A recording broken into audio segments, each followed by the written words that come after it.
15 Hollywood legends, 15 hidden struggles. Some kept their secrets behind costumes, others behind clever camera tricks, and one star's condition was staring everyone in the face the whole time. Silent star with hidden pain. Lon Chaney grew up speaking with his hands. Both of his parents were deaf, so he learned sign language before most kids even spoke their first words. That skill gave him a rare gift. He could tell a story with only his body and face. When silent films exploded in the 1910s, Chaney already knew how to stand out. He didn't rely on exaggerated gestures like many of his peers. He understood small, sharp movements could say more. That made him a natural choice for grotesque and tragic roles.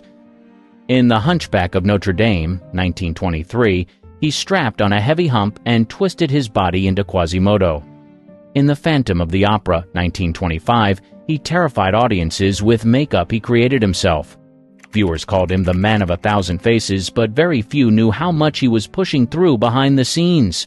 Chaney smoked heavily, often hacking between takes. Doctors warned him about his lungs, but he kept working. By the late 1920s, his cough was constant. When he filmed the talking version of The Unholy Three in 1930, his only sound picture, his voice was rough, his breathing strained. That same year, he collapsed. Doctors found bronchial cancer worsened by years of throat infections. Radiation treatments and surgery followed, but his body was too far gone. He died in August 1930, only 47 years old. Hero with missing fingers. Harold Lloyd looked like the perfect all-American boy. Glasses, bright smile, boundless energy. Audiences in the 1920s thought he was fearless, the kind of guy who could hang off a skyscraper clock without breaking a sweat. What they didn't know was that his right hand was partly fake. In 1919, Lloyd posed for a publicity photo holding what he thought was a harmless prop bomb. It exploded in his hand. The blast tore off his thumb and index finger, and shrapnel burned his face. At first, newspapers reported he might lose his sight and career. Instead, Lloyd recovered fast. A prosthetic glove with special padding hid the missing fingers, and the public never noticed. That glove let him keep making daring comedies, even after the accident, in Safety Last.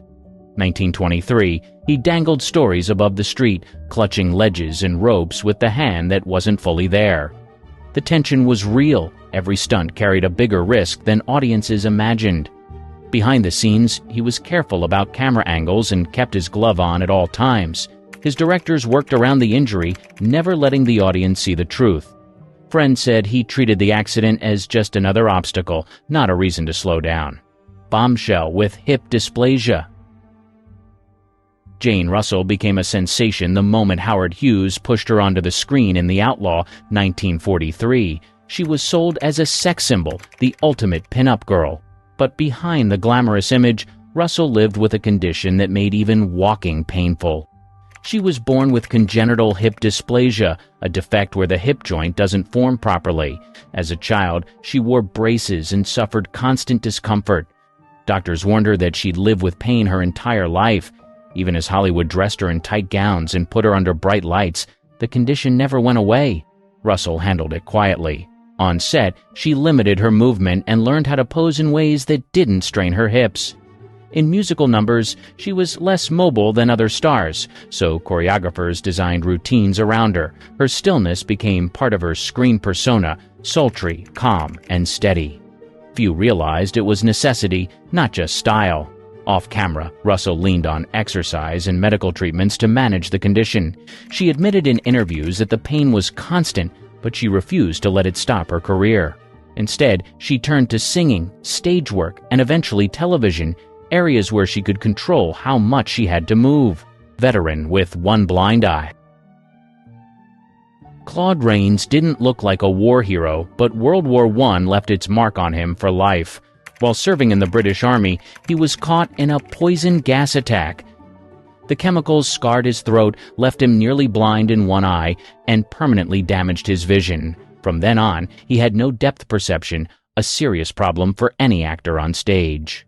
Yet Rains refused to quit. He trained at the Royal Academy of Dramatic Art in London, focusing on voice and presence rather than physicality. His gravelly tone and precise delivery made audiences forget the fact that he often struggled to judge distance. On stage, he sometimes misstepped or bumped into scenery, but he turned those flaws into part of his style.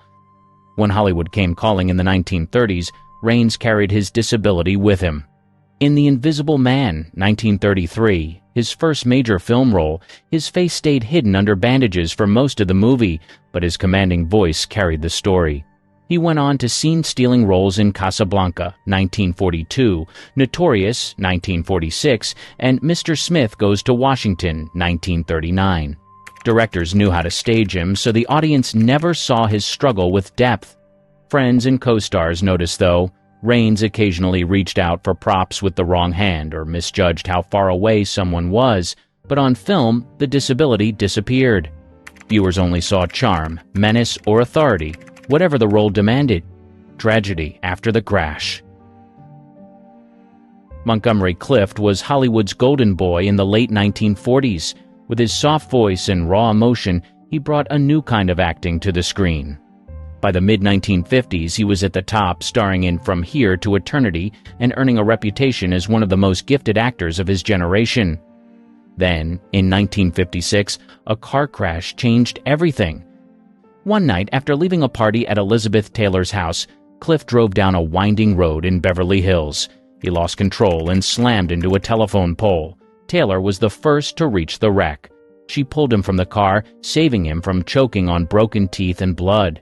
The accident shattered his jaw and nose, left deep facial scars, and damaged his vocal cords. Clift underwent extensive reconstructive surgery, but he never looked the same. Photographers began talking about the longest suicide in Hollywood history as his handsome face became marked by pain and exhaustion. On screen, he tried to hide the scars with lighting and makeup. Still, audiences noticed the change. The physical injuries were only part of it. Clift lived with constant pain and developed a limp from the crash. He leaned heavily on painkillers and alcohol, which fueled his decline. Even so, he gave haunting performances in films like The Misfits, 1961, where his broken body and haunted eyes seemed to match the characters he played. Montgomery Clift was only 45 when he died in 1966, a victim of the damage that began with that crash. His career never fully recovered, but his work after the accident carried a depth that came straight from his hidden suffering. Gangster star with sciatica. James Cagney built his career on speed, quick talk, quick fists, quick steps. He stormed across the screen in films like The Public Enemy, 1931, and became the model for the tough-talking gangster.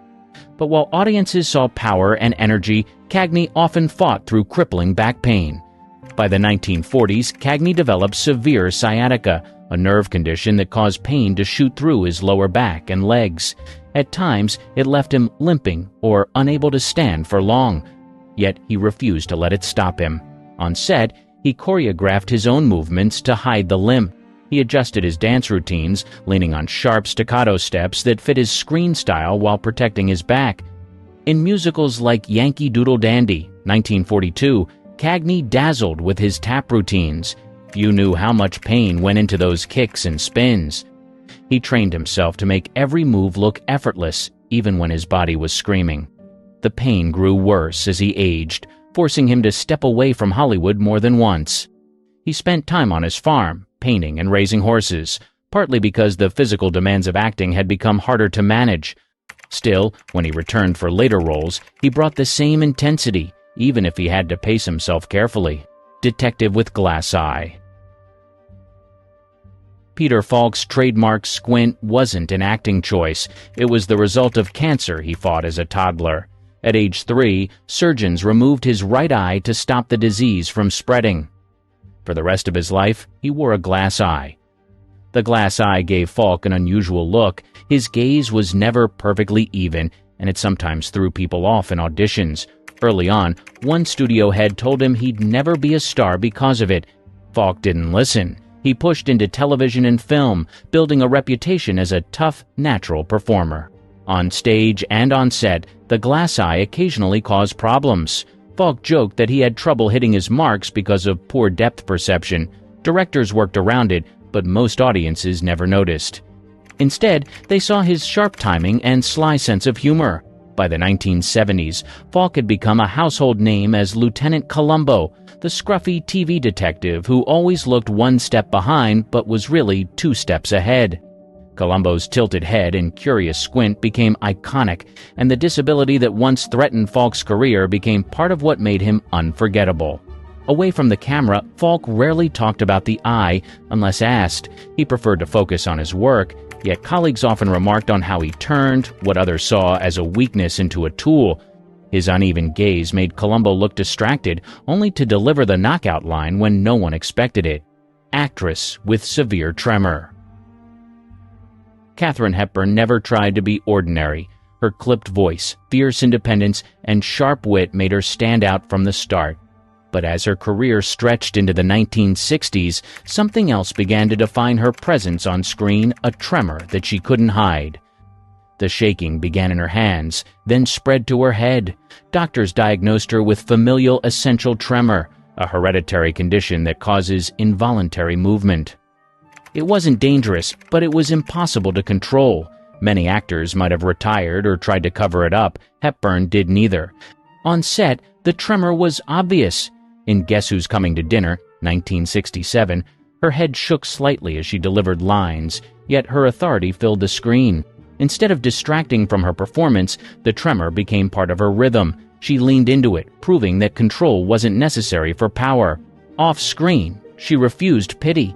When interviewers asked about the condition, she brushed it aside. Friends said she had no interest in pretending to be flawless. Her career lasted decades longer than most actresses of her generation, tremor and all. By the 1980s and 1990s, the shaking was severe, but she kept appearing in television, movies, and interviews. Younger audiences knew her not only as a screen legend, but also as a woman who never let a disability define her. Stroke that changed a legend. Kirk Douglas was the definition of a Hollywood powerhouse. From Spartacus to Paths of Glory, he built a career on strength, defiance, and grit. Then, in January 1996, at age 79, his life changed in seconds. He suffered a massive stroke that left him with slurred speech and partial paralysis on one side of his face. For many actors, that would have been the end. Speech is the tool of the trade, and Douglas could barely form words. Doctors warned him he might never talk clearly again, but Douglas refused to vanish.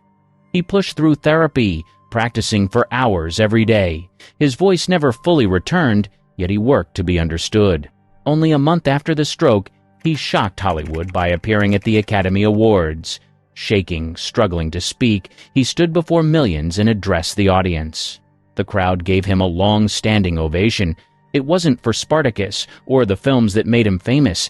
It was for his refusal to hide. Douglas lived another 24 years, writing books, giving interviews, and making appearances even as his speech remained difficult.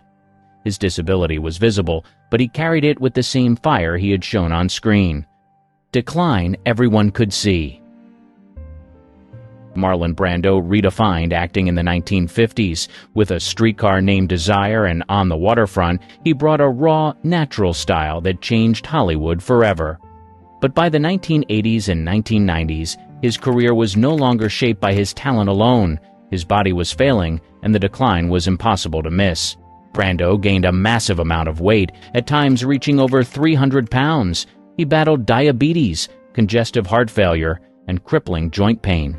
Walking across a set became difficult, and his voice grew heavy and slurred. Directors used camera tricks to work around his health, but even clever framing couldn't fully hide the changes. On the set of The Island of Dr. Moreau, 1996, cast members recalled how Brando often needed long breaks to catch his breath. He wore earpieces so assistants could feed him lines when his memory slipped. What audiences saw on screen looked eccentric, odd costumes, strange choices, but much of it came from a man trying to manage his failing health. By the early 2000s, Brando rarely appeared in public. Reports about his health dominated the news more than his performances. In July 2004, he died from respiratory failure after years of complications from obesity and diabetes. Horror icon with sciatica. Bela Lugosi became immortal the moment he stepped on stage as Dracula in 1927 and carried the role to film in 1931. His deep accent and piercing stare made him a horror legend. But behind the cape and charm, Lugosi lived with a body that never stopped hurting. During World War I, he served as a soldier in the Austro-Hungarian army. Combat injuries left him with chronic back problems. As he aged, the pain grew worse, diagnosed as sciatica nerve pain that shoots from the lower back down the legs. For a man known for physical roles, it was a serious burden. Lugosi endured surgery to ease the pain, but doctors prescribed morphine for relief. He became dependent on it, along with other medications. Still, he kept working, often hiding his discomfort with rigid posture and dramatic movements that suited his gothic roles. Audiences thought he was projecting power and menace. In truth, he was fighting pain with every step. By the 1950s, Lugosi's addiction and health struggles were no longer private. He shocked the public by admitting himself to a California state hospital for treatment, one of the first Hollywood stars to speak openly about dependency. The move earned him respect, but it came late in a career already damaged by illness and typecasting. Actress with childhood polio. Dinah Shore was known for her warm smile and smooth voice. In the 1940s and 1950s, she was one of the most popular singers in America, later hosting her own TV shows. But her career began with a battle that shaped her life from childhood polio. At the age of 2, Shore contracted the disease during a time when treatments were limited. The virus left her right leg weakened and slightly shorter than the left. For the rest of her life, she walked with a mild limp. Doctors told her family she might struggle to live a normal life, let alone one on stage. Her mother refused to let the illness define her. She encouraged Dinah to stay active, pushing her into swimming, tennis, and exercise to strengthen her body. Shore carried that discipline with her into adulthood. On camera, she learned how to stand and move so the limp was barely noticeable. Costumers and directors helped disguise it with clever wardrobe choices. When she performed on stage, audiences focused on her voice, never realizing the effort it took for her to walk with grace. Her charm and humor made her a favorite with troops during World War II, when she became the girl-next-door face of USO tours. Dancer with hidden arthritis. Gene Kelly looked unstoppable on screen. In Singin' in the Rain, 1952, he tapped through puddles with a grin that seemed effortless. But years of punishing rehearsals and non-stop performances came with a price. By middle age, Kelly was battling arthritis and chronic back pain that followed him for the rest of his life. Kelly was famous for demanding routines. He rehearsed until his feet bled, pushed his body into acrobatic leaps, and expected the same from his partners. Those long days built his reputation as Hollywood's most athletic dancer, but they also wore down his joints. By the 1960s, the pain became impossible to ignore. On set, Kelly adjusted choreography to protect himself. He favored sharp, quick moves that looked stylish but saved stress on his knees and back. Directors worked around his limits, framing shots so the audience never saw him favoring one side. He still dazzled, but every number came with pain. Off-screen, he tried therapy and rest, but arthritis only worsened.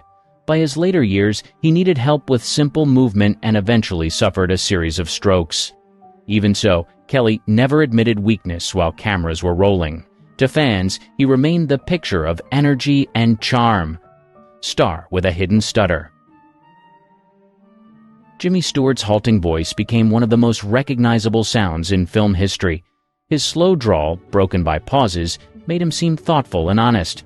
Audiences assumed it was part of his style, but in truth, it came from a stutter he had carried since childhood. As a boy in Pennsylvania, Stewart struggled to get words out. The stutter made him nervous in school and in early-stage work. Teachers and acting coaches encouraged him to slow his pace, letting pauses fill the space when his speech caught. Over time, what began as a coping method turned into his trademark rhythm. By the time he reached Hollywood in the 1930s, Stewart had mastered turning the stutter into an advantage. In Mr. Smith Goes to Washington, 1939, his halting delivery added weight to speeches about honesty and justice. In It's a Wonderful Life, 1946, the pauses made him sound vulnerable and real. Few realized those quirks were tools to mask a speech disorder. On set, directors sometimes worried his voice was too hesitant, But audiences loved it. Stewart leaned into the pattern, making it part of his identity. Off-screen, he still faced moments when words stuck, but friends said he handled it with humor and patience.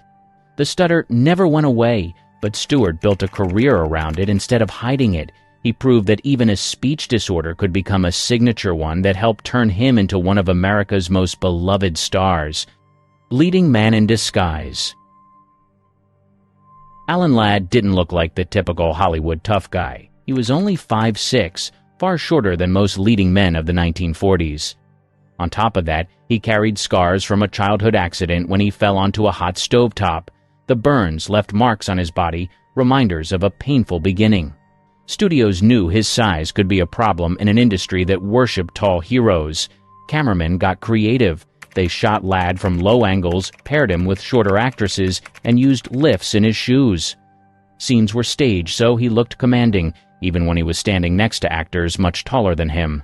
The strategy worked. In films like This Gun for Hire, 1942, and Shane, 1953, Ladd projected quiet strength. Audiences never noticed the tricks behind the camera. They saw a steely presence who could carry a Western or a crime thriller with ease. But Ladd lived with constant insecurity about his height. Co-stars remembered him avoiding publicity shots that might expose the difference. The scars from his accident also made him self-conscious, though they were rarely visible on screen. He relied on Hollywood magic to cover what he thought of as flaws. Despite the hidden challenges, Alan Ladd became one of the most bankable stars of his era. She won an Oscar with a comeback and spent the next 30 years proving her critics right. Joan Crawford's worst role? Herself. Oscar high, career confusion. She won an Academy Award in 1946 for Mildred Pierce, and for a minute, it looked like she'd pulled off the ultimate comeback. She had been dropped by MGM just a few years earlier, labeled box office poison in a 1938 ad alongside other stars past their prime. But when Mildred Pierce hit, she wasn't just back, she was dominant. That win inflated her already well-known sense of control. Crawford took her pick of roles and passed on some of the best scripts of the era. One of the biggest? All About Eve. The lead part eventually went to Bette Davis, who earned critical raves and an Oscar nomination. Crawford had called the script talky. Instead, she chose safer projects like Flamingo Road, Harriet Craig, and The Damned Don't Cry. They weren't flops, but they didn't elevate her. Audiences started seeing the same performance again and again. Dramatic tears, icy glares, and monologues about betrayal. One reviewer even said she looked like she was competing with herself. Behind the scenes, directors struggled to manage her. She demanded specific lighting, insisted on rehearsing scenes long past the scheduled wrap time, and sometimes took over costume design. Makeup artists were warned not to touch her brows. One former Warner Brothers producer said, "Working with Joan wasn't just directing, it was negotiating." Her need for image control was relentless. She reportedly kept a mirror off camera during shoots to check herself between takes, and she had final say over camera angles. If the cinematographer disagreed, she'd call the studio boss directly. Publicly, she still drew headlines and packed theaters. But the freshness of Mildred Pierce was gone by the end of the decade. In 1949, the New York Times reviewed Flamingo Road and remarked, "Miss Crawford seems to be playing Miss Crawford." She wasn't evolving, she was repeating. And while she thought she was at her peak, Hollywood was quietly preparing for her decline. Queen Bee or set tyrant? By the early 1950s, Joan was still booking leading roles, but now the drama off-screen was getting just as loud as anything in the script. She starred in Sudden Fear in 1952, earning another Academy Award nomination. The film did well. Critics praised her intensity. But the moment didn't last. Behind closed doors, directors said she was becoming almost impossible to work with. She questioned blocking, changed camera setups, and would stop entire scenes mid-take if she didn't like her co-star's line reading. Things reached a boiling point during the 1955 production of Queen Bee. It was supposed to be a sharp melodrama, Instead, it turned into a lesson in survival for everyone on set. Crawford reportedly dominated every department. If she didn't like a prop, it vanished. If a supporting actress stood out too much, Joan ordered the costume department to dull her wardrobe. She was notorious for arriving on set with her own cooler, filled with vodka and Coca-Cola labeled for medicinal use. The cast and crew called it the fifth assistant director. Actress Betsy Palmer, who played the young ingenue, later recalled Crawford mocking her makeup and wardrobe in front of the crew. "She could freeze you with a look," Palmer said. "And if you cried, she liked it." Cinematographers weren't safe either. She had favorite angles and would bark orders if the lighting didn't hit the cheekbone just right. One grip reportedly said, if the light was wrong, she didn't fix her position. She fixed you. Director Ranald McDougall, who also wrote the script, admitted she pushed for rewrites almost daily. He gave in more often than he wanted to. By the time filming wrapped, no one wanted a sequel. Crawford blamed her co-stars for the bad energy. Publicly, she smiled through press junkets and interviews. But inside the studio gates, the stories were circulating. Joan wasn't worth the chaos. Studio exit and public meltdowns. By the mid-1950s, the studio system that had built Joan Crawford's career was collapsing, and she wasn't adapting well. After Queen Bee, she signed with Columbia Pictures and made a few more films, Autumn Leaves and The Story of Esther Costello. Both were dramatic, emotional, and heavily marketed around her image. But younger stars like Audrey Hepburn and Kim Novak were taking center stage. Joan still demanded top billing. Audiences were starting to move on. Then came the real trouble. Warner Brothers let her go in 1959. After a long career with major contracts, she was now a free agent, with fewer offers and rising costs. Studios weren't interested in her rules anymore. One exec said, she could sell a movie, but the price was dealing with Joan Crawford. Around the same time, public appearances started backfiring. She showed up late to a charity event in Boston, slurring words and stumbling through her speech. The press brushed it off as illness. Privately, friends knew she was drinking more heavily. She started accepting television interviews to stay visible, but they weren't doing her any favors. On one talk show, she snapped at the host for calling her former screen queen. She was visibly agitated and corrected every question. The footage didn't go viral, this was the 50s, but word spread. She'd also gained a reputation for calling journalists after bad reviews to argue, sometimes late at night. Columnists quietly stopped taking her calls. By 1960, she was a walking contradiction. She still acted like she was at the center of Hollywood, but the calls weren't coming. She hadn't had a real hit in years. And behind the glam shots in photoplay, there was a woman holding tighter and tighter to a career that was slipping through her fingers. Pepsi power plays and boardroom battles. In 1955, Joan married Alfred Steele, the president of Pepsi-Cola. He died just 4 years later, leaving her widowed, and with a new role, board member. It was supposed to be a graceful pivot. Instead, it turned into another battlefield. Joan jumped headfirst into the corporate world, attending shareholder meetings, launching publicity campaigns, and personally appearing at bottling plants. She called herself Pepsi's First Lady. Executives called her something else. Disruptive. She traveled across the country doing PR events in full movie star wardrobe. Local plant managers were confused. One Pepsi exec said she'd show up dressed like it was the Oscars to tour a syrup facility. Behind the scenes, tensions built. Joan demanded to approve advertisements and even vetoed slogans she didn't like. She once refused to appear at an event because the backdrop clashed with her outfit. Her name may have brought publicity, but it came with chaos. The board quietly moved to limit her power. In 1966, they forced her into early retirement. She was told during a board meeting, no warning, no dignity. She left the building in tears, reportedly muttering that they'd betrayed her. She told the press it was her decision. It wasn't. Years later, one board member said, she didn't know how to be anything but a star. That works in movies, not in business. Crawford never forgot the humiliation. She continued calling herself a Pepsi ambassador and kept attending events on her own dime, even after being pushed out. This wasn't just about soda. It was about identity. Acting offers were drying up, and the last organization that needed her just shut the door.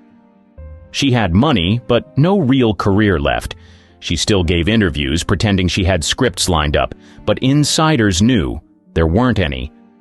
Family fallout and Christina's silence. By the late 1960s, the cracks in Joan Crawford's carefully crafted image weren't just professional, they were personal. And her adopted daughter Christina was at the center of it. From the outside, Joan played the role of the perfect Hollywood mother. Magazine spreads showed her decorating nurseries and posing with matching outfits.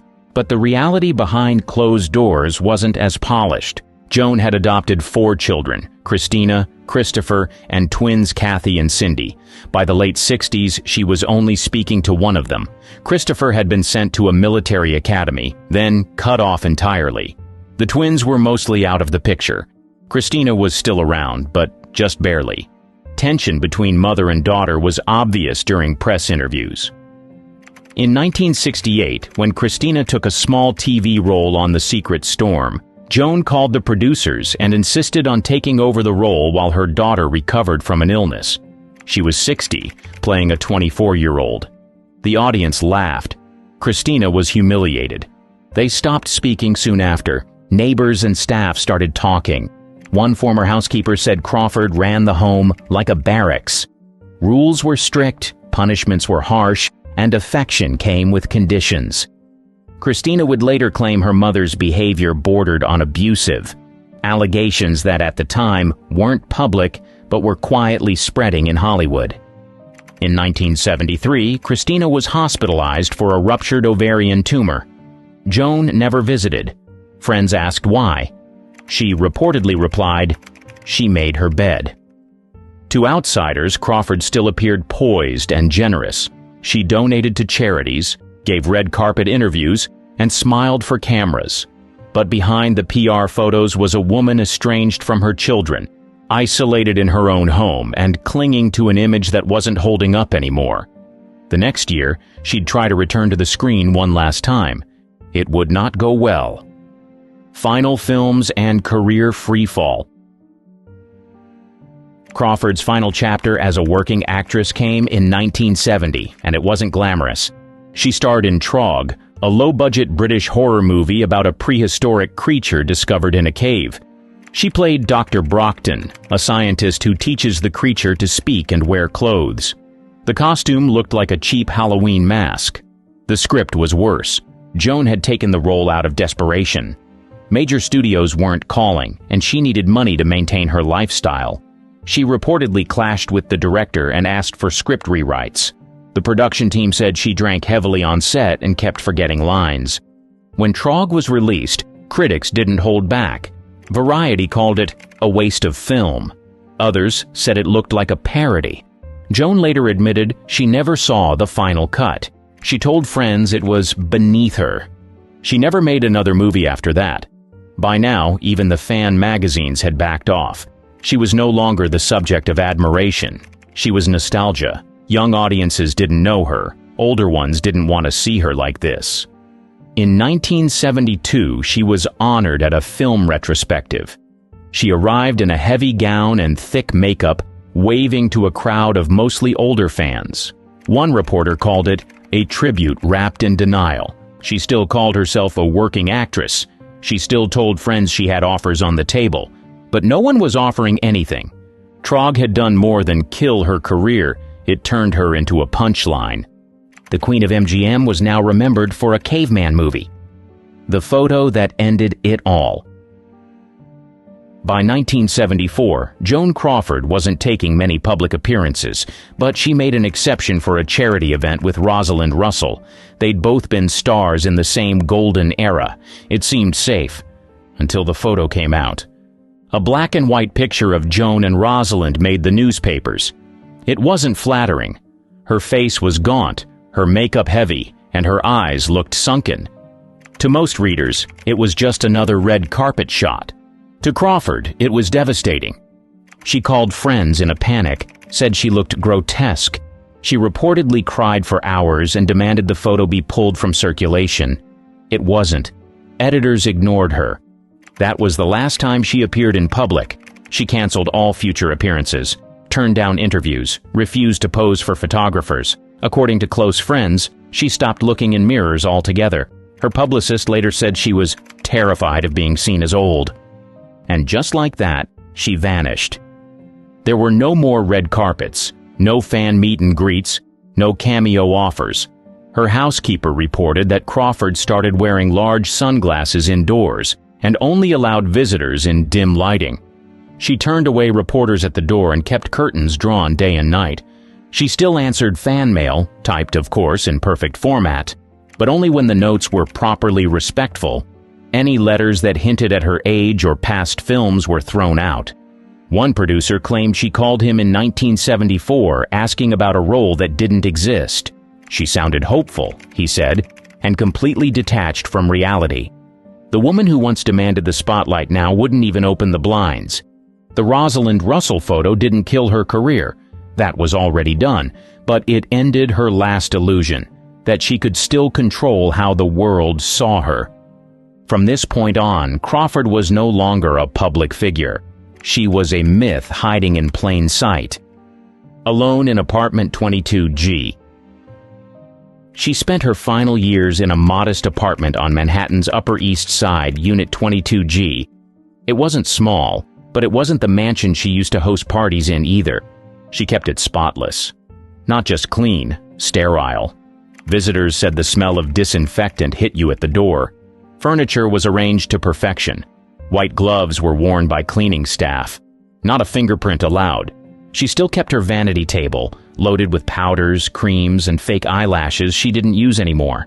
She rarely wore makeup, rarely changed clothes, but the routine was still there. She had no live-in staff, just a rotating housekeeper and a nurse who came a few hours a day. She rarely took calls, and when she did, she demanded they keep it brief. Most of her old Hollywood friends had stopped calling anyway. She stayed up late watching her old movies on TV. She'd call the station sometimes to complain if they ran an ad break in the wrong place. Once she reportedly asked them to play Humoresque at a different hour so she could sleep after. Books lined the apartment, mostly self-help, etiquette, and old fan magazines with her on the cover. She had stacks of letters, many unopened, some from Christina. She didn't answer. Meals were delivered, groceries were ordered by phone. She insisted they be left at the front desk, no direct interaction. When staff visited, she often pretended she wasn't home. The woman who once threw legendary dinner parties now ate cottage cheese and crackers alone. She edited old clippings, cut her name out of magazines and pasted them into scrapbooks. In one, she labeled herself the last star, not in irony, in full sincerity.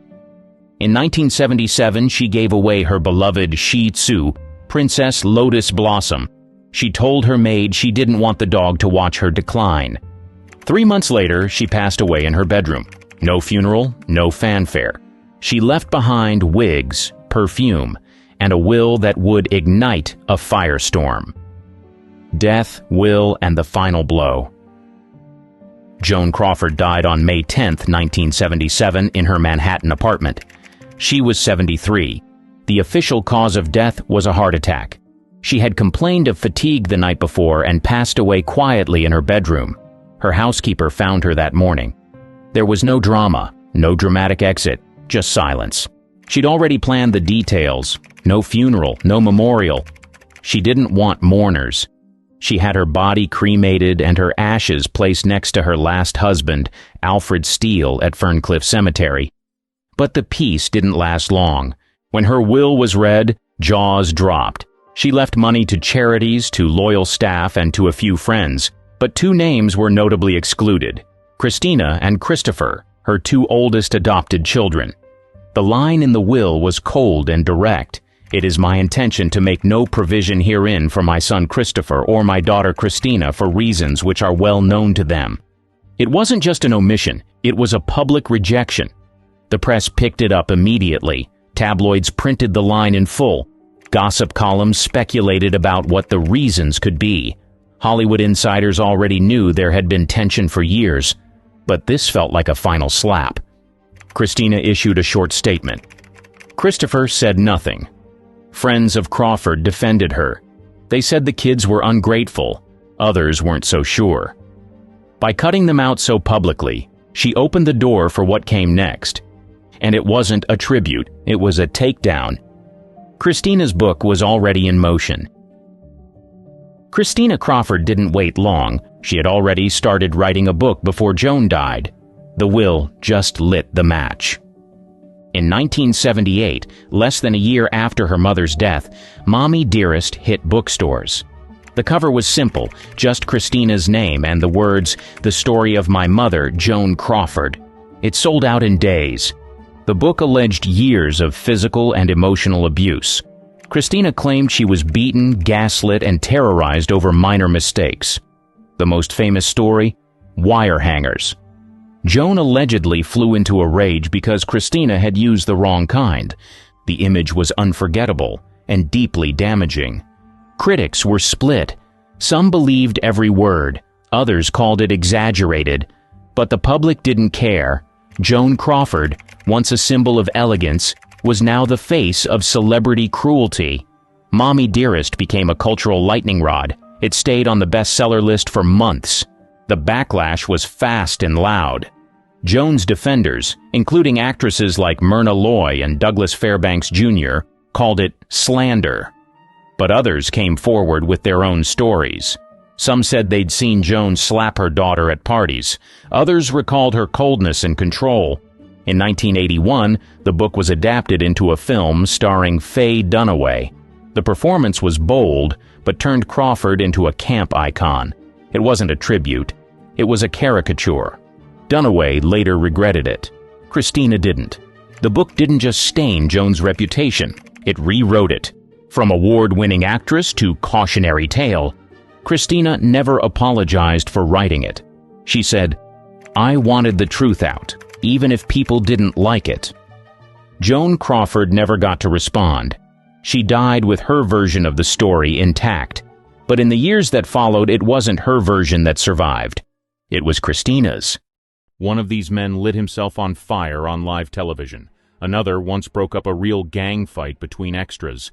And number 6, he destroyed his entire face, then smiled about it. You think actors are soft? Think again. Bronson's prison yard training. He didn't grow up with movie dreams. Charles Bronson grew up with a shovel. Born in 1921 in a Pennsylvania coal town, he was one of 15 children. The family spoke Lithuanian at home and didn't have running water. By age 10, he was working in the mines to help buy food. After World War II, where he served as a tail gunner in the Air Force, Bronson drifted west and tried acting. He wasn't polished. He wasn't charming. Studios didn't know what to do with him. He had the look of someone who'd been in real fights. Because he had. Most actors trained at private gyms. Bronson didn't. He worked out in prison yards. Real ones. He trained with ex-cons and day laborers who didn't care about technique, just strength and grit. He wanted to look like he could hurt someone. And he did. Push-ups on gravel. Rope climbs with no gloves. Makeshift weights made from scrap metal. No music. No mirrors. Just bruises and calluses. That's how he built the body you see on screen. By the mid-1950s, he started landing small parts. War movies, westerns, tough guy roles. Directors didn't cast him for dialogue. They cast him because when he looked at you, it felt like a threat. On set, he refused stunt doubles. Said they were a waste of time. During a fight scene in The Magnificent Seven, he accidentally knocked another actor out cold. They kept filming. The crew didn't even blink. He didn't talk much. Didn't smile unless he had to. Didn't care if you liked him. He came to work, did the job, and left. Simple as that. Clint Eastwood once said Bronson wasn't acting. That's just how he was. Bronson didn't move to Hollywood to chase fame.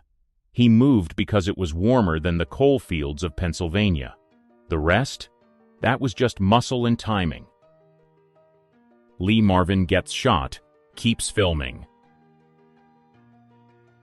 He was tough before he ever hit a movie set. He fought in World War II as a Marine, saw combat in the Pacific, and was shot in the back during the Battle of Saipan. One bullet clipped his spine. Another nearly took his sciatic nerve. He spent over a year in recovery. They gave him a medical discharge. He was 21. Lee Marvin didn't talk about the war much. When people asked, he'd just say, "I got off easy," which tells you everything. In the 60s, he became the face of rough, violent men on screen. No-nonsense detectives, vengeful loners, hired guns with dead eyes. The voice was deep. The stare was colder. In 1967, he filmed Point Blank, a violent, gritty revenge story. The movie was shot mostly on location, real streets, real buildings, real bruises. During one take, a squib, the kind of small charge used to fake bullet hits, misfired and caught him in the ribs. It wasn't serious enough for the hospital, but it tore skin and caused a deep welt. He didn't stop. He finished the scene, stayed in character, and never asked for a second take. Later, when someone on set asked if he was okay, he looked down, wiped the blood off his shirt, and said, "I've had worse." Then he lit a cigarette. That wasn't rare for him. Marvin hated fakes. He did his own fight scenes, most of his stunts, and pushed to keep things realistic, even if it meant someone getting hurt. Off-screen, he wasn't exactly mellow. He drank hard, brawled in bars, and had a temper that made directors nervous. But he showed up on time, knew his lines, and didn't complain. That made him easy to hire, even if it meant a little chaos. He once said, "If I wasn't acting, I'd probably be in jail." Maybe. Or maybe he'd still be in uniform. Eastwood's freezing river stunt. By 1971, Clint Eastwood had already carved out his image. Quiet, calm, deadly. Dirty Harry would lock it in. The role wasn't just about holding a gun. It was about holding your nerve. And Eastwood had plenty. Late in the film, there's a chase that ends with Harry diving into a rock quarry pond. What most people didn't know: that water wasn't just cold, it was near freezing. Not special effects, not a set.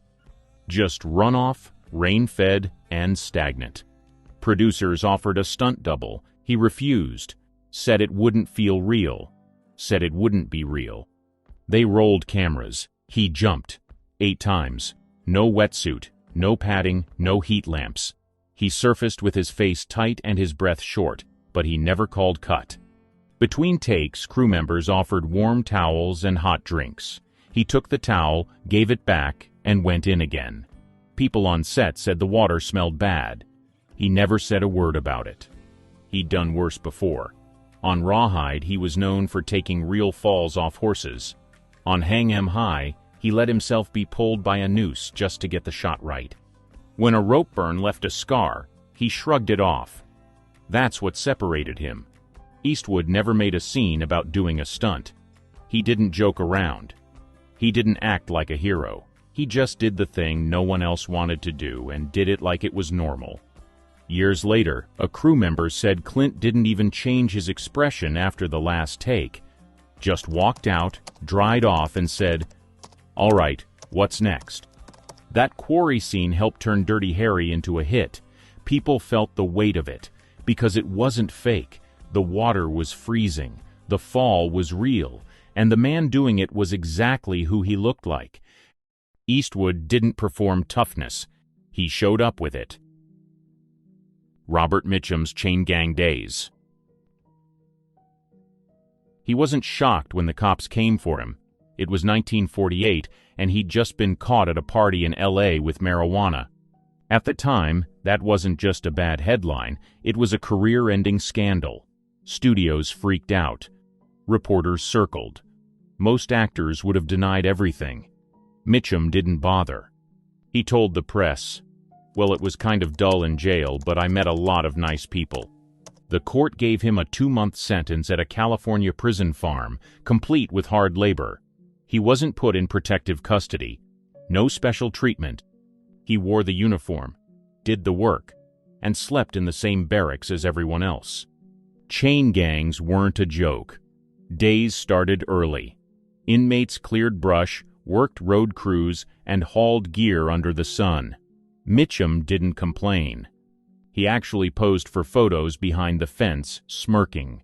He told a reporter he was getting a tan and learning about real acting. When he got out, he went right back to work. Most stars would have tried to hide it. Mitchum didn't care. He treated the whole thing like a press junket. Studios expected his career to fall apart.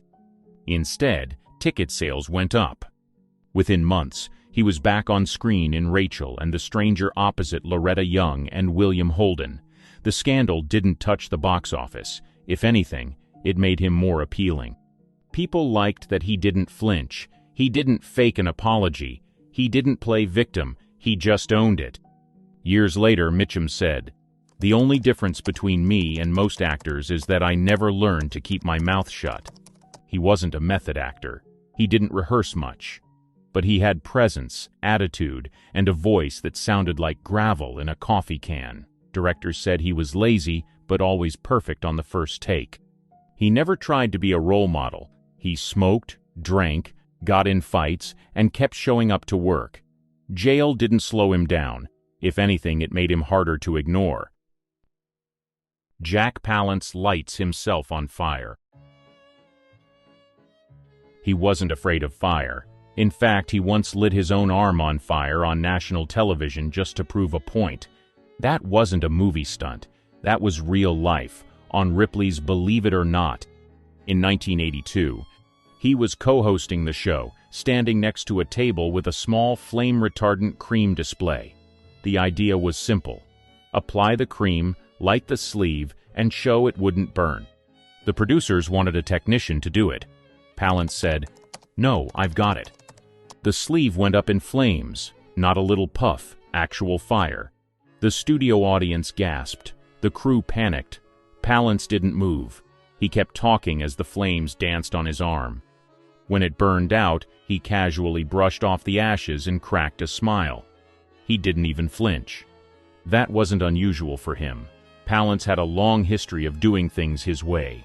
During World War II, he was a bomber pilot trainee. A fiery crash during training left his face severely burned. He went through multiple surgeries and came out looking harder than before. When he got to Hollywood, directors didn't cast him as a pretty boy. He played killers, brawlers, and guys who looked like they could break bones just by glaring. He often insisted on doing his own stunts, even in his 60s. He trained as a boxer, sparred regularly, and once did one-arm push-ups on live TV at age 73. Not once. Several. At the Oscars. People said he was difficult. He didn't care. If he thought a script was weak, he'd say so. If he didn't like a co-star, he'd let them know. But when the cameras rolled, he was all business. The fire stunt became a legend, not just because he did it, but because he did it without warning. No special effects, no prep crew, just a man who knew what pain felt like and didn't fear it. He didn't act fearless. He actually was. Mickey Rourke breaks his face. In the early 90s, Mickey Rourke was tired of acting. He'd gone from critical darling to tabloid magnet. Instead of chasing roles, he made a left turn straight into a boxing ring.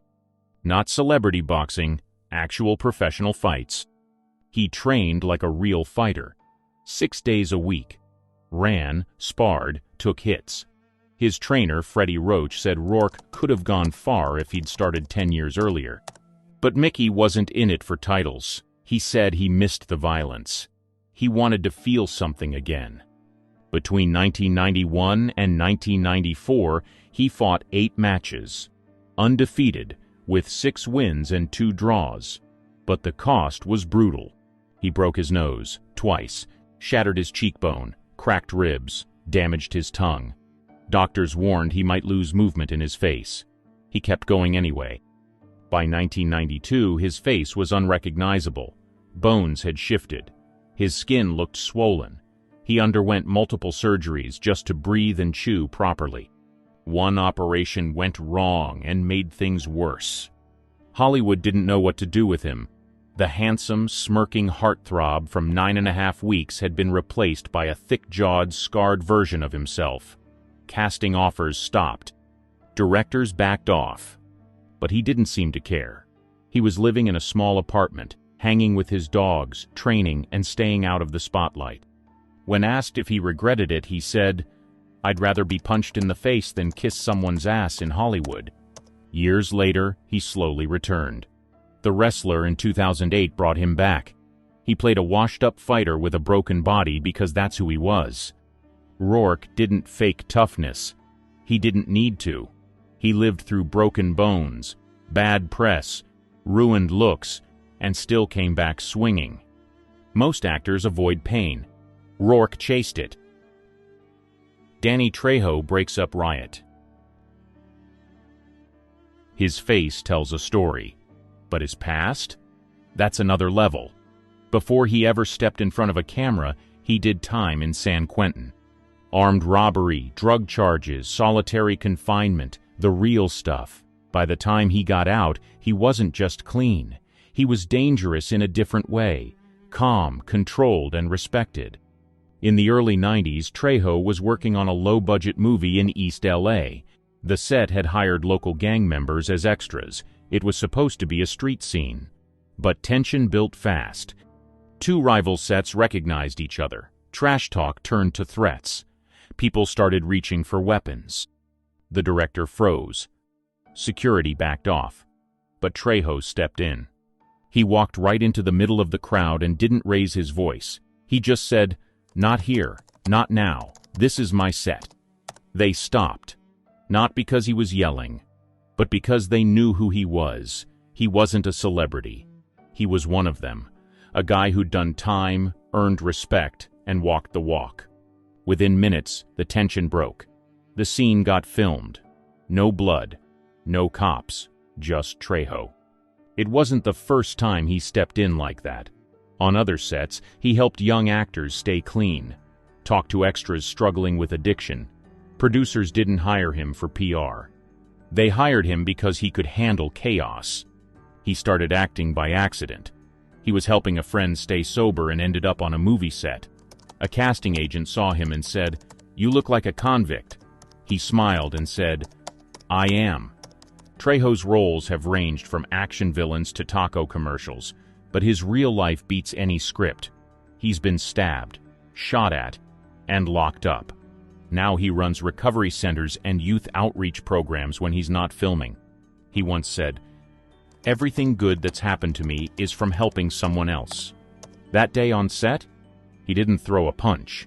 He didn't yell. He just stood there, steady, and that was enough. Tom Cruise hangs off plane. He doesn't fake stunts. If there's a way to do it for real, he'll do it. And in Mission Impossible Rogue Nation, he proved it again by hanging off the side of a military transport plane. For real. No green screen. No tricks. It was an Airbus A400M, a four-engine military aircraft designed to haul tanks. Cruise was strapped to the door by a thin harness, wearing a gray suit and wind goggles. The plane accelerated down the runway and took off, with Cruise clinging to the outside at 5,000 feet. They filmed it 8 times. Each take lasted several minutes. He was hit by wind, debris, and freezing air. A bird strike was a real concern. So was temporary blindness from wind exposure. Cruise had to keep his eyes open during the shot. He trained for weeks just to withstand the pressure. The studio was nervous. Insurance agents were horrified. The crew kept asking if he was sure. He kept saying yes. They even had a backup plan, film the shot with a stuntman and swap his face in post. Cruise refused. He said the audience would know. And that was the point. He's done this before. In Ghost Protocol, he scaled the Burj Khalifa. In Fallout, he did a halo jump from 25,000 feet. He also broke his ankle mid-jump, finished the take, and didn't stop filming. For Cruise, it's not about proving something, it's about control. He once said, "If I'm going to die, I want it to be on my terms." A little intense, but it explains a lot. The airplane stunt made headlines. Behind-the-scenes footage showed how dangerous it really was. One wrong move, one gear failure, and it was over. But Cruise didn't flinch.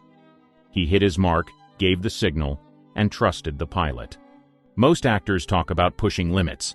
Cruise just does it, then goes home, rewatches the footage, and plans something bigger. Keanu's spine surgery, no pain meds. In 1997, Keanu Reeves was getting ready to film The Matrix. He had one problem: his spine was falling apart. Doctors found that 2 of his spinal discs were severely compressed. One had started to calcify, his legs were going numb, he needed surgery fast. He went under the knife just weeks before stunt training began. It was a delicate operation. One bad move could have paralyzed him. But Reeves didn't delay production. He showed up to Kung Fu rehearsal wearing a neck brace. He could barely kick, so for the first few months, the stunt team focused only on arm moves and upper body forms. He pushed through it, no painkillers. He wanted to stay mentally sharp and didn't want meds clouding his head during choreography. That kind of training was brutal. Most actors would have taken 6 months off. Keanu didn't. He showed up every day, quiet and focused, learning complex martial arts scenes while hiding nerve damage. The crew didn't even know he was recovering from surgery. One of the stunt coordinators later said, "We just thought he was a little stiff." He didn't talk about the pain. He didn't use it as an excuse. When it came time to film, he nailed it. The backflips, the wire work, the slow-motion kicks. You'd never guess he was healing from spinal surgery the whole time. And that wasn't the only time he powered through something ugly. Keanu has filmed through broken ribs, busted ankles, and injuries from motorcycle crashes. He just doesn't broadcast it. He once said, "Pain is just part of life. You can't let it stop you." He's known for being calm, generous, and a little mysterious.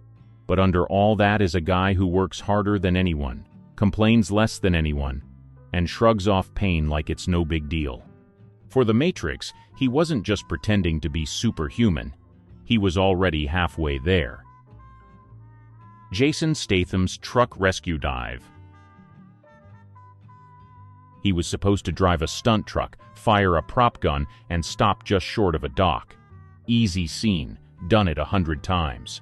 But on The Expendables 3, something went wrong. The brakes failed. Instead of stopping, the truck shot off the edge and plunged straight into the Black Sea. Everyone on set froze. The truck sank fast. No stunt double, no safety crew inside. Just Statham. Most people panic underwater. He didn't. He kicked out the driver's side window and swam to the surface. No air tank, no wetsuit, just raw instincts and years of diving experience. Before acting, Statham was a competitive diver for Britain's national team. For 12 years, he trained full-time, performing high dives and complex flips. That background probably saved his life. Crew members thought he'd be shaken. He wasn't. He swam back to shore, shook off the water, and asked when they were filming the next shot. Sylvester Stallone later said, "We'd all be dead. But not Jason. He's the real deal." He wasn't trying to be a hero. He just acted fast. And afterward, he didn't brag. He didn't ask for the footage to go viral. He just wanted the scene redone, this time with working breaks. That kind of mindset is what makes him different. Statham doesn't use stunt doubles. In The Transporter, he trained in Krav Maga, Brazilian Jiu-Jitsu, and even did his own driving. In Crank, he hung off a helicopter 3,000 feet up. No rigging, just straps and confidence. He once said, "If I'm not doing my own stunts, I'm not doing my job."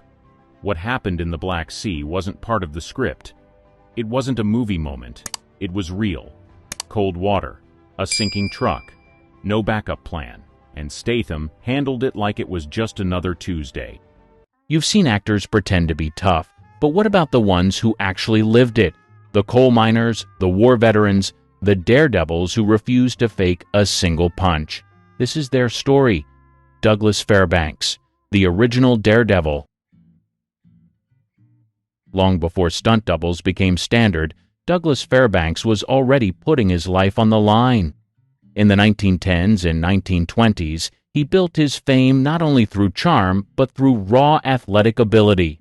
Audiences came to expect one thing from him: danger performed live on camera. Fairbanks didn't wait for Hollywood to hand him an image.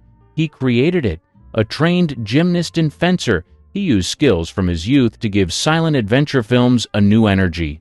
When cameras rolled on The Mark of Zorro in 1920, he scaled rooftops, swung from balconies, and landed jumps that would break most men. Every leap was his, no tricks behind the curtain. The daring grew bigger with Robin Hood in 1922. Studios spent nearly $1 million to build a massive castle set, and Fairbanks climbed every inch of it. He charged across stone walls, battled dozens of extras with swords, and leapt into the air without hesitation. Crowds were stunned, and critics labeled him the screen's king of swashbucklers. His risk-taking wasn't a one-off. In The Thief of Baghdad, 1924, he pushed even further. Scenes showed him swinging from enormous ropes, balancing high above the set, and diving into action without safety nets. The film's budget ballooned past $2 million, gigantic for its time, but much of the spectacle rested on Fairbanks's physical endurance.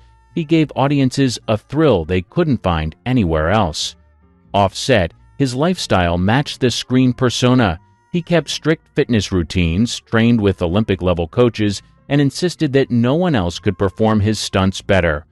His confidence sometimes clashed with directors, but it worked. Box office numbers kept climbing, and moviegoers lined up to see what stunt he would risk next. Errol Flynn, Hollywood's wild swordsman. Chaos often followed Errol Flynn, both on and off screen. By the late 1930s, he was the studio's go-to swashbuckler, and Warner Brothers leaned into his appetite for risk. When cameras rolled on Captain Blood in 1935, Flynn fought with real steel. He trained under fencing master Fred Cavens, but he refused to slow down for safety. The duels moved at near combat speed, and audiences could feel it. 2 years later came The Adventures of Robin Hood. Flynn didn't hold back.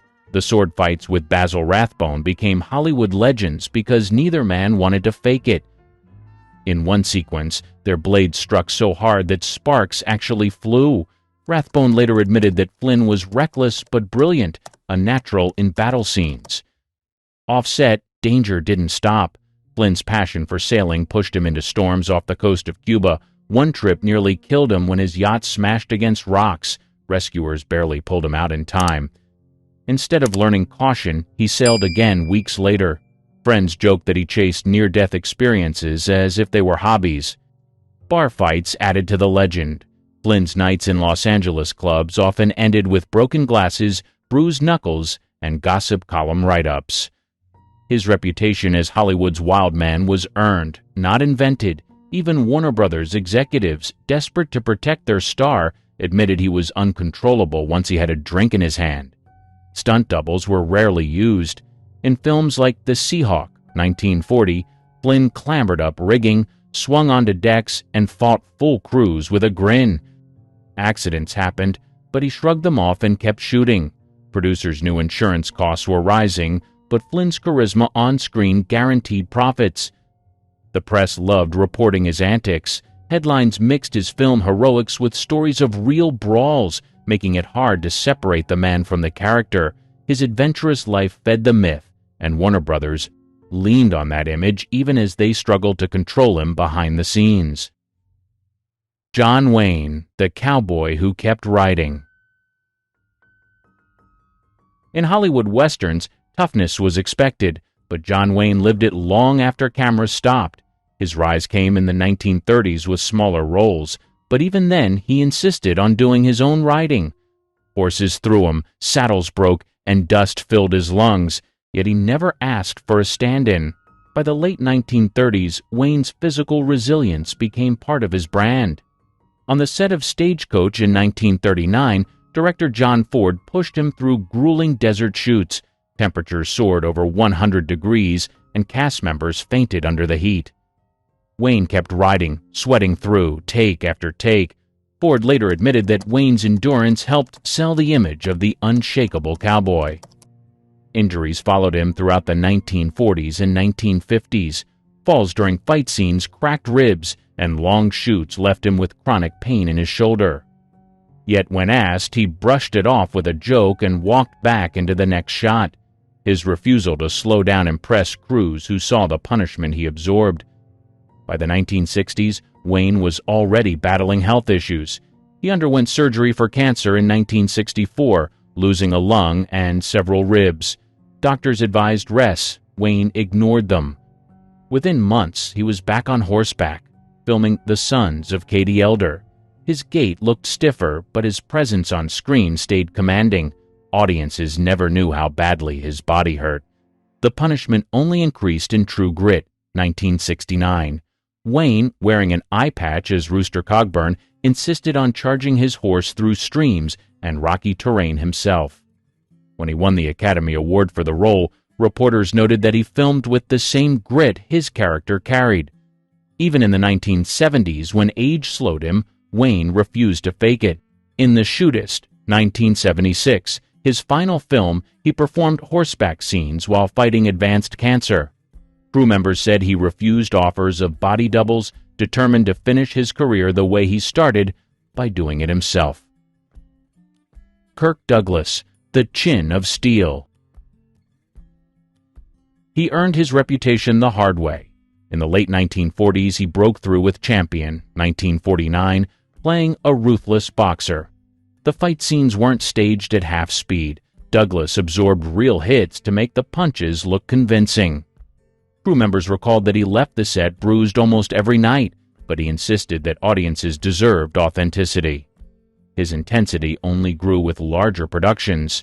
In The Vikings, 1958, Douglas clashed swords on icy terrain. One scene ended with a broken tooth after a mistimed strike. He spat blood, reset himself, and finished the day's shoot. Later, he admitted that the pain was real, but claimed it kept the film from looking fake. His stubbornness gave directors confidence that he could survive anything. The most famous ordeal came with Spartacus, 1960. Douglas not only starred but produced the epic. Long battle sequences were filmed under blazing sun, and he personally charged into lines of armored extras. Falls from horses and rough sword duels left him battered, but he refused to delegate the action. Friends warned that he was risking long-term injury. He waved them off, convinced that leading an army on screen meant leading it for real. As decades passed, his toughness extended far beyond film sets. In 1991, at age 74, Douglas boarded a helicopter near Santa Paula, California. Minutes after takeoff, it collided mid-air with a small plane. The crash killed 2 other passengers. Douglas survived with serious back injuries but stunned reporters by walking out of the hospital days later. He later admitted he was haunted by the tragedy, yet the fact that he lived at all seemed miraculous. 3 years later, a stroke left him with impaired speech. Most actors would have retired quietly. Douglas instead fought through therapy and returned to public life. In 1996, he walked on stage at the Academy Awards to a standing ovation. His voice was slurred, but his spirit wasn't broken. He even published books and gave interviews well into his 90s, often joking that nothing could keep him down for long. Steve McQueen, the King of Cool Under Fire. His career took off in the late 1950s with Wanted, Dead or Alive, where he carried himself with the swagger of a man who had already survived more than most. Raised in reform schools in the Marine Corps, McQueen brought that toughness into Hollywood with a chip on his shoulder. By the 1960s, his obsession with racing was no secret. McQueen spent weekends on motorcycles and sports cars, often entering professional competitions. In 1962, he placed second at the Elsinore Grand Prix, riding against seasoned racers. Studios worried that a crash could end their investment, but McQueen ignored warnings. He famously said, "Racing is life. Anything before or after is just waiting." That mindset carried into his films. In The Great Escape, 1963, McQueen insisted on doing much of his own motorcycle work. The legendary fence jump was finished by stuntman Bud Ekins, but the rest of the high-speed chases across German fields were McQueen himself. He skidded, crashed, and got back up until director John Sturges called it good. Fans still debate which shots were him, which was the point. He blurred the line between actor and stuntman. His most famous dare came with Bullitt, 1968. The car chase through San Francisco streets became one of cinema's most iconic sequences. McQueen drove the Mustang himself for most of the chase, hitting speeds that alarmed insurance agents. During one take, he nearly lost control in a corner, missing a camera rig by inches. Warner Brothers executives begged him to let a double finish, but McQueen pushed through. The result cemented him as Hollywood's definitive action star. Racing off-screen nearly killed him. At the 12 Hours of Sebring endurance race in 1970, McQueen competed with a broken foot held together by a cast. Driving a Porsche 908, he and teammate Peter Revson finished second against professionals. Reporters couldn't believe he had endured the pain for 12 hours behind the wheel. Friends later admitted he risked permanent damage, but McQueen dismissed the concern. Even when illness struck in the late 1970s, he didn't soften. Diagnosed with mesothelioma, McQueen continued racing and performing stunts until his body could no longer handle it. Charles Bronson, tough man of the steel mills. Before Hollywood, survival meant coal mines. Charles Bronson grew up in Pennsylvania as one of 15 children in a Lithuanian-American family. His father died when he was 10, leaving the family in poverty. By 16, Bronson was working in the mines himself, covered in soot and hauling loads heavier than his frame suggested. The grit of those early years never left him. World War II gave him another trial. Bronson served as a tail gunner on a B-29 bomber in the Pacific. The role was one of the most dangerous in the service. Gunner compartments were cramped, vulnerable, and often the first targets of enemy fire. He survived missions that killed many of his fellow airmen and returned home with a Purple Heart. That real-life experience hardened him long before the cameras rolled. When he entered acting in the 1950s, Bronson carried himself with quiet intensity. He wasn't the charming lead, he was the tough man in the corner, the one directors cast when they needed authenticity. In House of Wax, 1953, and later The Magnificent Seven, 1960, his performances drew from a life already marked by danger and labor. On set, he didn't act delicate. Bronson was known for doing fight scenes full force, sometimes leaving his co-stars with real bruises. In The Dirty Dozen, 1967, his military background gave him credibility, and he powered through punishing action sequences with little complaint. Other actors remembered him as the most serious man on set, someone who never needed to be reminded to look tough. He was tough. By the 1970s, Bronson had become an international star through films like Death Wish. The vigilante action scenes were shot in rough New York neighborhoods, and the actor demanded to be in the middle of them.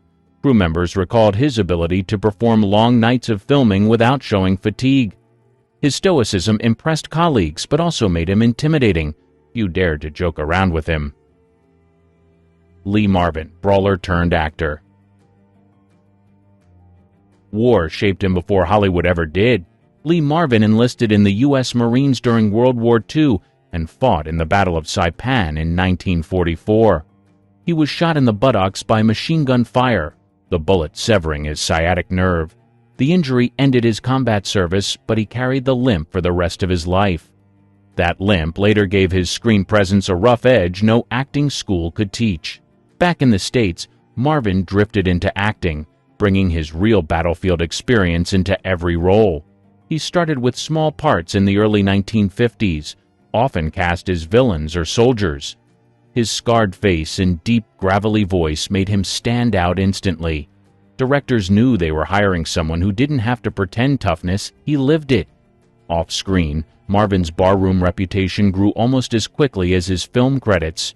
Stories of fistfights in New York and Los Angeles followed him. He drank hard, fought harder, and rarely walked away clean. Yet the chaos only added to his aura. By the mid-1950s, producers were both worried about his temper and eager to capture his raw energy on screen. On film sets, he refused to coast.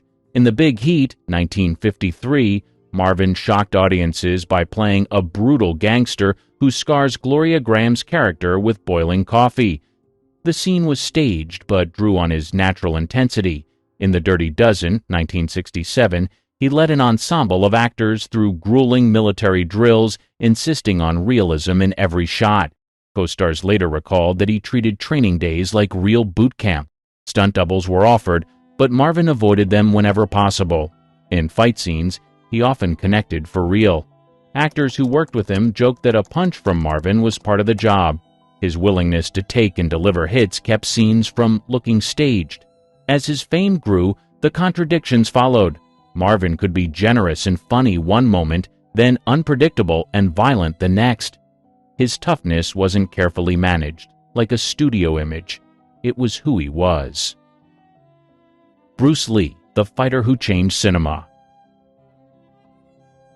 Martial arts weren't a hobby for Bruce Lee. They were survival. Growing up in Hong Kong during the 1940s, street fights were common, and Lee rarely backed down. By his teenage years, he trained under Wing Chun master Ip Man, sharpening skills that would later shake global cinema. When he moved to the United States in the late 1950s, Lee taught martial arts while trying to break into acting. Students included actors, athletes, and even future Hollywood stars. His reputation spread not because of flashy demonstrations, but because he fought with precision and intensity that startled anyone who stepped into his studio. Television gave him his first big showcase. As Kato in The Green Hornet, 1966, Lee stole scenes with explosive movements that looked faster than the cameras could catch. American audiences had never seen fight choreography delivered with such speed. What looked like trick editing was often just Lee moving at full power. Film roles in Hong Kong elevated him further. The Big Boss, 1971, and Fist of Fury, 1972, showed Lee dismantling opponents with strikes and kicks delivered in long takes. Directors didn't need quick cuts. Lee's timing carried the action. Audiences roared in theaters, and his fame spread across Asia. By the time Enter the Dragon premiered in 1973, Lee had become a global phenomenon. He choreographed most of the film's combat himself, insisting that fights look brutal and believable. On set, he demanded his partners strike at him with real force, adjusting movements until they matched his standards. Stuntmen later admitted that working with him left bruises, but also gave them credibility. Away from cameras, Lee tested himself constantly. He entered full-contact sparring sessions with world-class fighters, never turning down a challenge. Stories circulated of him flooring opponents in seconds, though Lee avoided bragging. His focus stayed on refining technique and proving that martial arts could be both art and discipline. Though his life ended tragically at 32, Bruce Lee left behind a record of toughness that combined street fights, film sets, and cultural barriers. Mickey Rourke, boxer with a Hollywood comeback. Comebacks in Hollywood usually mean a new role. For Mickey Rourke, it meant stepping out of the ring after years of punishment. In the early 1980s, he broke through with Body Heat and Diner, building a reputation as one of the most talented actors of his generation. But he also carried a streak of volatility that mirrored his characters. By the early 1990s, Rourke walked away from acting to pursue professional boxing. It wasn't a gimmick. He entered legitimate fights, facing trained opponents in real arenas. Over the course of 8 matches, he compiled an unbeaten record with 6 wins and 2 draws. Reporters covered him not as a celebrity sideshow, but as a legitimate fighter. The cost was steep. Rourke suffered broken ribs, a shattered cheekbone, and a severely damaged nose. Surgeons later reconstructed parts of his face with cartilage taken from his ear. Years of sparring and headshots left him battered, and his looks, the same ones that once drew comparisons to Brando, were permanently altered. Friends pleaded with him to stop, but he kept training until the damage became impossible to ignore. When he returned to Hollywood in the late 1990s, producers were hesitant. His appearance had changed, his reputation was rough, and his career looked finished. Yet Rourke refused to quit. Small parts in films like Once Upon a Time in Mexico slowly rebuilt interest, showing that his screen presence hadn't disappeared with his old looks. Then came The Wrestler, 2008. Playing Randy the Ram Robinson, Rourke poured his real injuries and scars into the performance. Training with professional wrestlers, he executed punishing moves in the ring, absorbing blows that most actors would never attempt. Critics noted that the role felt autobiographical, an aging performer fighting for relevance through physical pain. The film earned him a Golden Globe and an Academy Award nomination. Even after The Wrestler, Rourke continued balancing film with combat sports. He sparred, trained, and even entered a professional boxing match in Moscow in 2014 at age 62. While the fight sparked debate, it confirmed what his life had always shown. Mickey Rourke never stopped testing himself against pain. Tom Cruise, Hollywood stunt addict. Studios spend millions trying to keep their stars safe. Tom Cruise spends millions proving he doesn't need the safety net. Since the 1980s, he's been pushing himself into stunts that most professionals would turn down. What started as a few risky moves in Top Gun grew into an obsession that defined his career. In Mission Impossible, 1996, Cruise began by dangling from wires in a high-security vault. That sequence became iconic, but it was only the start. For the sequel in 2000, he climbed sheer rock faces in Utah without a harness for key shots. By 2011's Ghost Protocol, Cruise raised the bar again. He strapped himself to the Burj Khalifa in Dubai, the world's tallest building, and sprinted across glass windows more than 1,000 feet in the air. Safety wires were hidden, but the danger was real. Behind the scenes, clips showed crew members stunned that he even attempted it. The risks kept escalating. During Rogue Nation 2015, Cruise hung onto the side of a military plane as it took off, enduring winds at over 100 miles per hour. The stunt required 8 takes, and each time he was actually bolted to the aircraft. Co-star Simon Pegg later admitted the crew couldn't believe what they were watching. In Fallout 2018, he chased villains across rooftops in London. A miscalculated jump left him with a broken ankle as cameras rolled. Instead of stopping, he pulled himself up, finished the sprint, and only then collapsed. The shot stayed in the final cut, proving his determination to finish no matter the cost. Even into his 60s, Cruise hasn't slowed down. For Dead Reckoning Part 1, 2023, he drove a motorcycle off a cliff in Norway, parachuting into a canyon. He repeated the stunt multiple times to get the angle right. Director Christopher McQuarrie called it the most dangerous sequence ever attempted for film.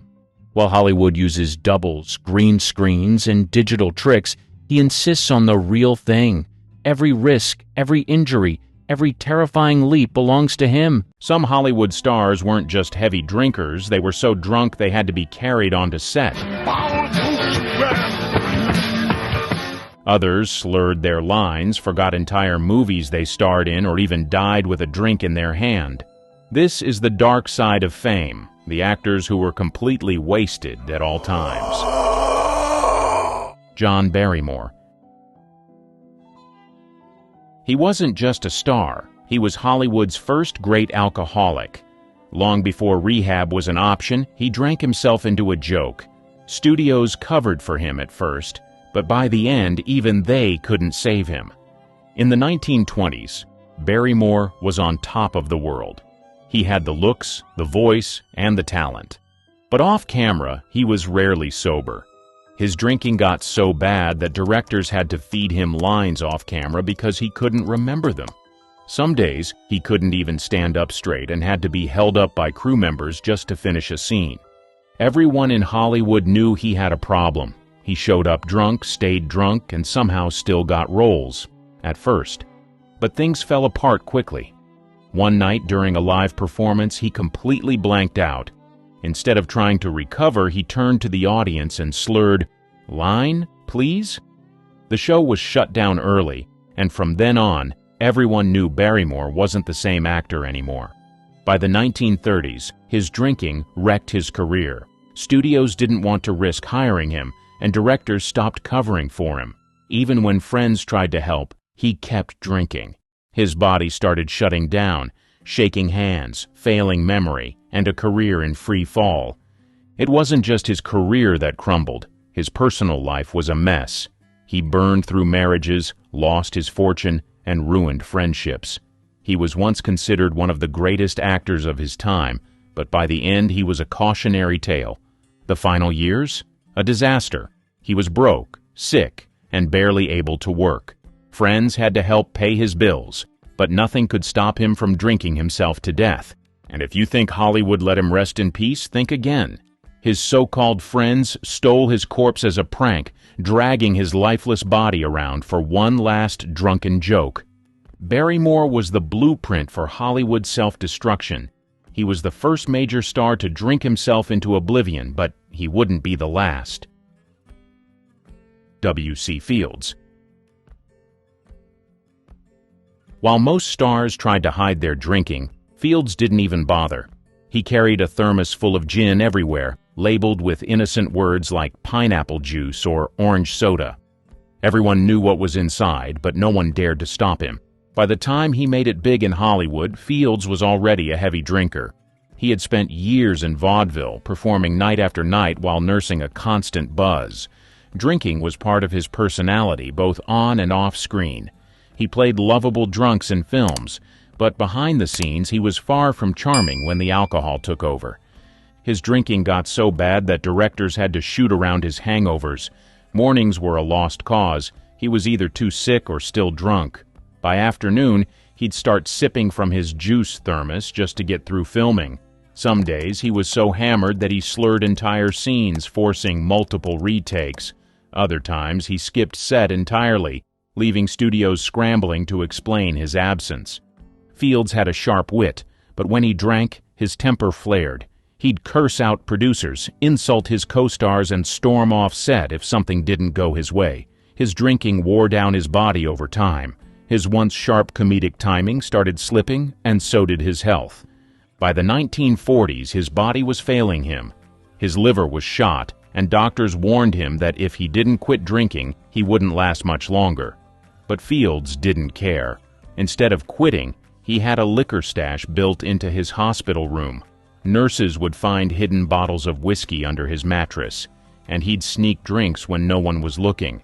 He drank until his final breath. When Fields died in 1946, people weren't surprised. His liver had given up long before he did. His career was legendary, but so was his drinking. And unlike other stars, he never tried to pretend otherwise. W.C. Fields wasn't just drunk all the time, he made sure everyone knew it. Errol Flynn. He was the ultimate movie hero, dashing, fearless, and always up for an adventure. But off-screen, he was a reckless alcoholic who drank so much that even Hollywood couldn't keep up with him. If there was a bottle around, Flynn was already ahead of the game. Flynn's drinking wasn't just a bad habit, it was his lifestyle. He'd start his day with champagne, switch to hard liquor by lunch, and keep going until he passed out. Studios tried to hide it, but his drinking made productions a nightmare. He slurred his lines, stumbled through action scenes, and sometimes needed to be propped up just to finish filming. During The Adventures of Robin Hood, 1938, he was so drunk during fight scenes that stunt doubles had to take over more than usual. In They Died with Their Boots On, 1941, he kept falling off his horse because he couldn't stay balanced. Directors grew frustrated, but Flynn's star power kept him employed, at least for a while. His drinking wasn't just for fun. Flynn was self-medicating, drowning out personal demons with endless bottles of rum and whiskey. He was constantly in legal trouble, facing accusations of assault and scandalous affairs. His court cases became just as famous as his movies, but instead of slowing down, he drank even harder. By the 1950s, Hollywood had enough. Studios stopped covering for him, and his reputation crashed. His once chiseled looks were puffed and bloated from years of heavy drinking. His liver was failing, but he didn't stop. He couldn't. In 1959, Flynn's body finally gave up. At just 50 years old, he died of a massive heart attack, but doctors found his organs were destroyed from years of alcohol abuse. His liver was so damaged that they said it looked like he belonged to an 80-year-old man. Flynn was Hollywood's original bad boy, but his addiction was his downfall. He lived fast, drank hard, and never made it to old age. If Hollywood was a party, Flynn drank until the lights went out. Richard Burton. He was a functioning alcoholic who drank his way through nearly every movie he made. Unlike others who tried to hide it, Burton showed up wasted on set and still delivered Oscar-worthy performances. But behind the scenes, his addiction controlled everything. Burton's drinking started early. By his 20s, he was already downing multiple bottles of liquor a day. Success only made it worse. He became one of Hollywood's highest-paid actors, but with that fame came an endless supply of booze. During Cleopatra, 1963, where he met Elizabeth Taylor, he was drunk in nearly every scene. The two fueled each other's addictions, turning their romance into a storm of booze, fights, and makeups. His drinking was legendary. He once chugged 3 bottles of vodka before noon, then went straight to filming like nothing happened. Some directors learned to work around it, shooting scenes early in the day before he got too drunk. Others just gave up, letting Burton slur his way through takes. By the 1970s, his addiction took its toll. His once powerful voice turned hoarse, his sharp looks faded, and his body started breaking down. He tried quitting. Doctors warned him he was drinking himself to death, but every attempt ended the same way: back at the bar. Burton died in 1984 at just 58 years old. His liver was completely shot, and his body was wrecked from decades of drinking. He left behind a legacy of brilliant performances, but also a reputation as one of Hollywood's most tragic drunks. Unlike others who drank themselves out of a career, Burton somehow kept going, but his addiction won in the end. Peter O'Toole. He was a Hollywood legend, but he was also rarely sober. He built a career on charm, wit, and raw talent, while drinking so much that he sometimes couldn't remember filming entire movies. O'Toole's drinking started early. By the time he became famous in Lawrence of Arabia, 1962, he was already drinking more than his body could handle. He was known to down multiple bottles of whiskey in a single night, then show up to set the next morning like nothing happened, until it started affecting his work. His reputation as a drunken genius followed him everywhere. He would slur through scenes, forget his lines, or suddenly fall asleep in the middle of filming. On Goodbye, Mr. Chips, 1969, production shut down multiple times because he was too wasted to work. In interviews, he later admitted, "I have no memory of making some films." His drinking wasn't just a problem for Hollywood. It nearly killed him. In the 1970s, doctors found that years of alcohol abuse had destroyed his stomach lining, leading to internal bleeding and emergency surgery. They told him if he didn't stop drinking, he wouldn't survive. O'Toole tried to quit, but never fully gave it up. He continued acting, but his wild behavior and heavy drinking kept him from reaching his full potential. Even later in life, when he claimed to be sober, people doubted it. His reputation was too legendary. He lived longer than most Hollywood drunks, making it to 81, but his body was wrecked from decades of drinking. When he died in 2013, fans remembered him as a brilliant actor, but also one of Hollywood's most infamous alcoholics. Peter O'Toole didn't just drink, he turned it into an art form. Oliver Reed. His reputation for out-drinking entire bars made him a legend, but it also destroyed his career and eventually his life. Reed's drinking was on another level. He didn't just sip whiskey between takes, he chugged entire bottles. He once challenged 5 Royal Navy sailors to a drinking contest and won, downing over 100 pints of beer in a single session. By the end, he had to be carried out unconscious. On set, he was a nightmare and a spectacle. Directors never knew if they were getting a world-class actor or a slurring disaster. During The Three Musketeers, 1973, he showed up so drunk that he could barely stand. He got through the scenes, but barely. By the 1980s, his drinking had wrecked his reputation. Studios didn't want the risk, and his career spiraled downward. But the real tragedy came during Gladiator, 2000. Reed had been given one last shot at a big role playing Proximo, but instead of staying focused, he went on one final drinking spree.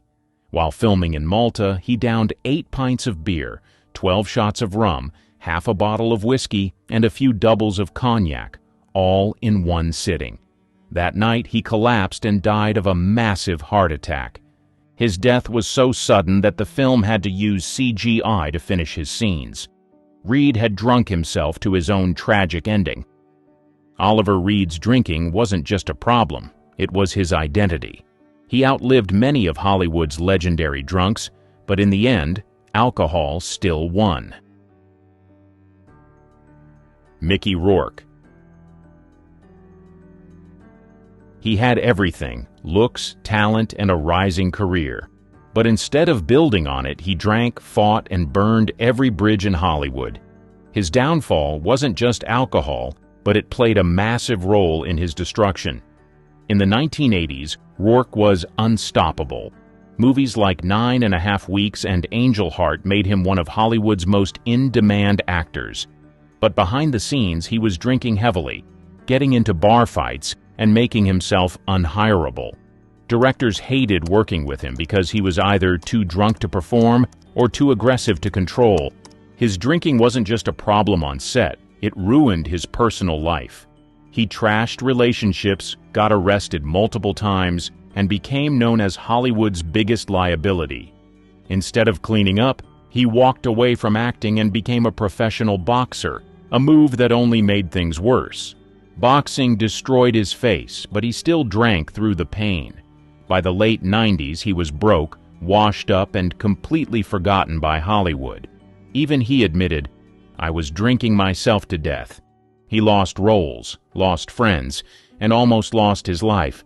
But somehow, Rourke pulled off a comeback. He got sober, repaired some of the damage, and landed The Wrestler, 2008, a film that mirrored his own self-destructive past. It earned him an Oscar nomination, but even with success, he struggled to stay clean. Mickey Rourke should have been one of Hollywood's greatest legends. Instead, alcohol and bad choices turned him into a cautionary tale. Even today, he's a reminder of how fast Hollywood can chew you up if you let it. Dennis Hopper. He was Hollywood's ultimate wild card. For decades, he was either too drunk, too high, or too unhinged to function. Somehow, he still delivered legendary performances, even when he could barely stand upright. Hopper's drinking started early, but by the time he became famous in Easy Rider, 1969, it was out of control. He drank on set, between takes, and sometimes during filming.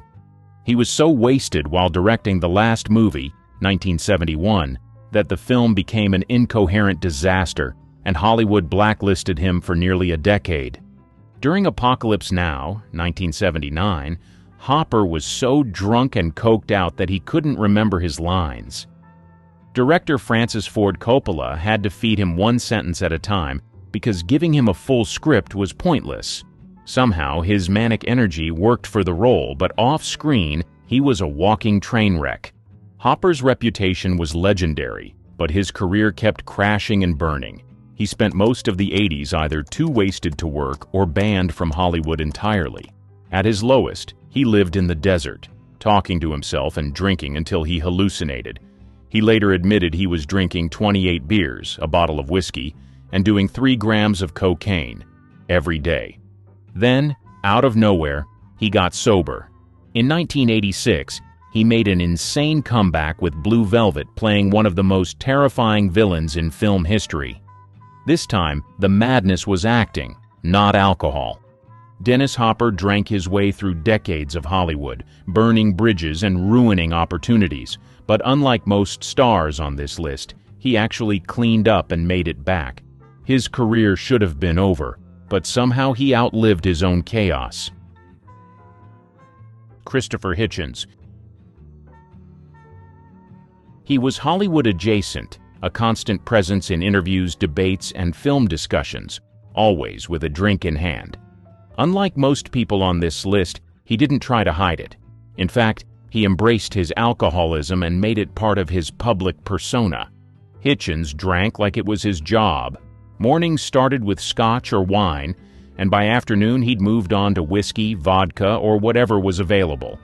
He once admitted that he was never fully sober past lunchtime, His friends, colleagues, and even his enemies knew that if you were meeting Hitchens, you were meeting Hitchens and his drink. Despite being constantly buzzed, he was brilliant. His ability to debate, write, and command attention never seemed to suffer, at least on the surface. He could drink glass after glass of whiskey, then go on live TV and verbally dismantle his opponents. His mind was razor sharp, even when his liver wasn't.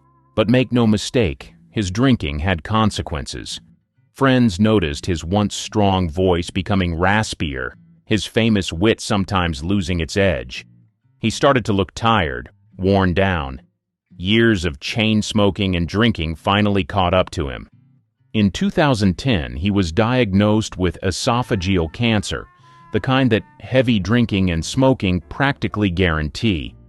Doctors told him to quit, but he didn't see the point. He once joked that if he had his life to live over again, he would drink more, not less. Even as his body failed him, Hitchens kept writing, debating, and of course, drinking.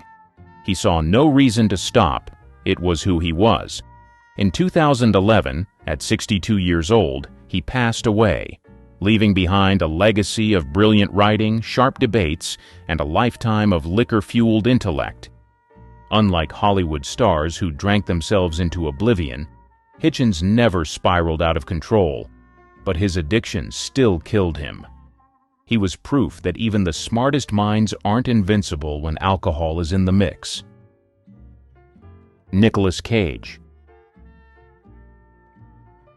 Unlike the other names on this list, he is still standing, but his reputation as Hollywood's modern-day wildcard has been fueled by years of alcohol, erratic behavior, and bizarre public meltdowns. If old-school stars drank their way into oblivion, Nicolas Cage has drunk his way into internet legend. Cage wasn't always Hollywood's unhinged meme king.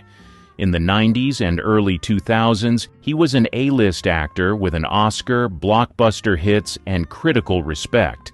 But behind the scenes, his drinking was getting out of control. Directors noticed his slurred speech, co-stars saw his erratic moods, and soon his performances started getting weirder and more unpredictable. Then, the public meltdown started. In 2011, Cage was arrested in New Orleans for public drunkenness and disturbing the peace, after getting into a shouting match with his wife.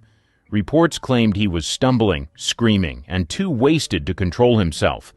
A few years later, he was caught drunkenly singing Prince's Purple Rain at a karaoke bar, so hammered that he could barely stand. The drinking wasn't just a personal issue. It wrecked his finances, too. Cage went on a spending spree fueled by booze and bad decisions, blowing through $150 million on castles, private islands, a dinosaur skull, and a pet octopus. When the IRS came knocking, he had to take every role he could get, leading to the infamous era of low-budget, straight-to-DVD Cage movies.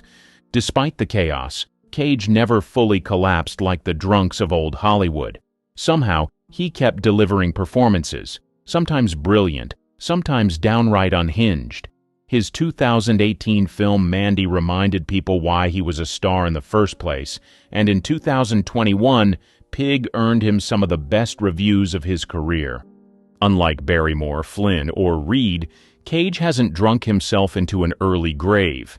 Yet. But his booze-fueled antics, erratic career, and bizarre public breakdowns make him the closest thing modern Hollywood has to an old-school drunken disaster. Whether he crashes completely or somehow reinvents himself again, one thing is certain: Nicolas Cage is never boring.